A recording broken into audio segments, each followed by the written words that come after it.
Hello दोस्तों, स्वागत है आपका मेरी YouTube channel let's study with Poonam में, जिसमें हम मैथ जीके जीएस से रिलेटेड टॉपिक के बारे में चर्चा करते हैं।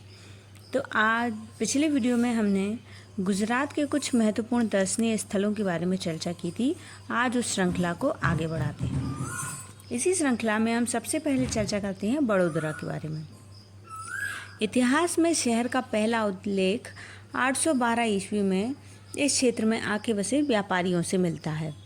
वर्ष ईस्वी 1297 यह प्रांत हिंदू शासन के अधीन था। ईसाई युग के आरंभ में इस युग में गुप्त साम्राज्य के अधीन आया।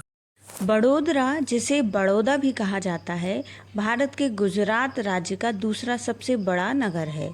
यह बड़ोदरा जिले का मुख्यालय है और राज्य की राजधानी गांधीनगर से 141 किलोमीटर दूर विश्वामित्री नदी के किनारे बसा हुआ है। भारतीय रेल और राष्ट्रीय राजमार्ग 48 और राष्ट्रीय राजमार्ग 64 इसे दिल्ली और मुंबई देश के सभी अन्य बड़े भागों से जोड़ते हैं।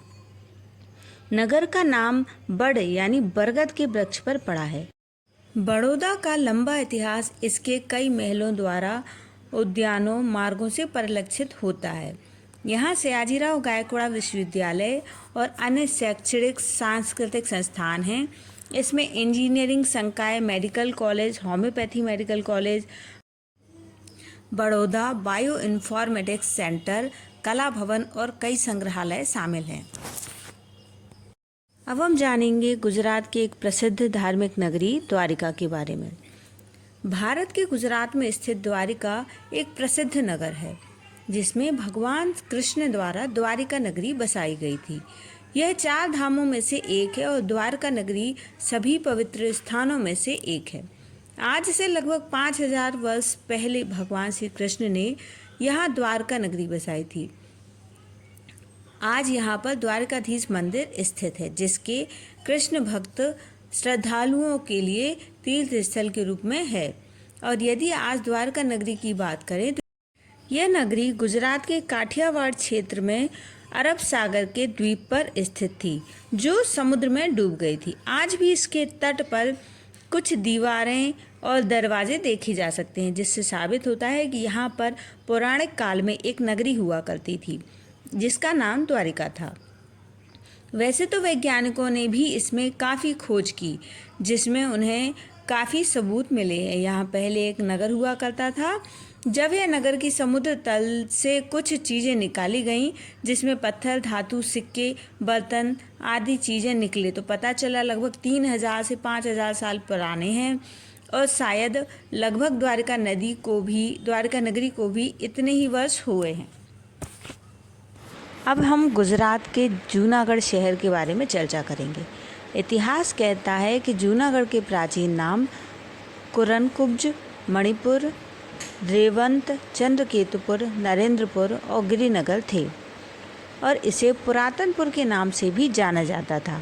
1820 में ब्रिटिश सरकार ने जूनागढ़ नाम बदल दिया और राज्य द्वारा पंजीकृत हुआ। जनता में भी लोकप्रिय हुआ। हालांकि ग्रामीण जनता भी इसे जूनागढ़ के नाम से स्वीकारती है। 640 ईस्वी में चीनी यात्री हुएनसांग ने जूनागढ़ के किले का और जूनागढ़ शहर का दौरा किया।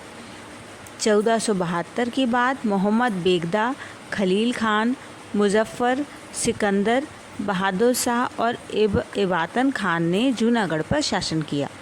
1573 से 1548 तक मुग़लों ने जूनागढ़ पर शासन किया, जिसके बाद 1947 तक कई बीबी और नवाबों ने जूनागढ़ पर शासन किया। जूनागढ़ का शाब्दिक अर्थ है पुराना किला। गिरनार पहाड़ी पर बसे इस शहर का नाम जूनागढ़ के किले के नाम पर है। जूनागढ़ को चंद्रगुप्त मौर्य, अशोक से लेकर भारत के विभाजन के समय तक याद किया जाता है। इसके बाद जूनागढ़ भारत का हिस्सा हो गया था। जूनागढ़ गुजरात की राजधानी गांधीनगर से 341 किलोमीटर दूर है। जूनागढ़ की वास्तुकला बहुत पुरानी है, जो देखने लायक है। इस शहर को घुमक्कड़ों की नज़रों से देखना परफेक्ट है। अब हम जानते हैं गुजरात के शहर सूरत के बारे में। सूरत गुजरात का एक प्रमुख शहर है। इसे सिल्क सिटी के नाम से भी जाना जाता है। इस शहर को डायमंड सिटी भी कहा जाता है। यहाँ के कपड़ा उद्योग विश्व भर में फैले हुए हैं। देश में बिकने वाले अधिकतर कपड़े भी यहीं से बनकर जाते हैं।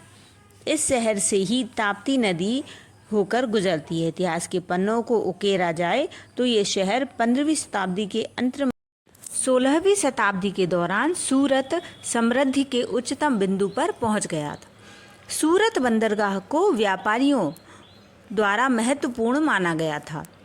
ब्रिटिश एवं पुर्तगाली व्यापारी मार्ग पर सर्वोच्च नियंत्रण पाने के लिए एक दूसरे के खिलाफ लड़ाई लड़ते थे। फ्रांसीसी और डच भी व्यापारिक उद्देश्यों के साथ शहर में आए। यह स्थान अपनी रणनीतिक स्थिति के कारण शहर भारत के पश्चिमी प्रवेश द्वार के रूप में जाना जाता है। प्राचीन काल से विभिन्न स्थानों से कई जातियों के लोग सूरत आते रहे हैं, जिसके कारण शहर में कई परंपराओं और संस्कृतियों का मिश्रण देखने को मिलता है। सूरत को दुनिया का सबसे बड़ा हीरा निर्माण केंद्र माना जाता है। यहाँ 5000 से ज़्यादा हीरा निर्माण इकाइयाँ हैं, जिसमें दुनिया की सबसे उन्नत बड़े पैमाने पर हीरा काटने वाली फैक्ट्रियाँ भी शामिल हैं। हेलो दोस्तों, इस तरह से हमने गुजरात के कुछ महत्वपूर्ण शहरों के बारे में चर्चा की है। जिसमें हम यदि आपको पसंद आए तो हमारे इस चैनल को लाइक, शेयर और सब्सक्राइब जरूर करें। इसी श्रृंखला में धन्यवाद। आज हम गुजरात राज्य के